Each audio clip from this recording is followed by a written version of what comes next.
श्री गोविंदराव मध्यवर्ती प्राथमिक स्कूल से एक खबर सामने आ रही है, जहां पर जोन 3 के बालवाड़ी खेलोत्सव का आयोजन हुआ है। नगर प्राथमिक शिक्षा संचालित स्कूलों में ये खेलोत्सव आयोजित हो रहा है, जिसके तहत विभिन्न प्रतियोगिताएं आयोजित हो रही है। तब बच्चे उत्साह से इन खेल प्रतियोगिताओं में शिरकत कर रहे हैं। ऐसे में आज श्री गोविंदराव मध्यवर्ती प्राथमिक स्कूल पर नगर प्राथमिक शिक्षा समिति के अध्यक्ष आदित्य पटेल, उपाध्यक्ष अंजनाबेन ठक्कर, शासनाधिकारी विपुल भाई भरतिया, सदस्य विजय पटेल, जिग्नेश परीख, नीलेश कहार, मीताबेन पटनी, डॉक्टर शर्मिष्ठा सोलंकी और साथ ही बड़ी तादाद में बालवाड़ी के शिक्षक, आचार्य और बच्चे मौजूद रहे थे। तब आपको बता दें कि बच्चों की ओर से स्वागत गीत पेश किया गया था, जिसके बाद ये खेलोत्सव शुरू हुआ था।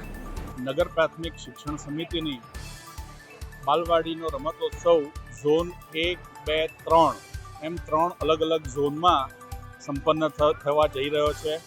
जे अंतर्गत आजे झोन 3 रमतोत्सव बालवाड़ी रमतोत्सव मध्यवर्ती शाळाना पटांगण में खूब सुंदर रीते आयोजित थई रह्यो छे।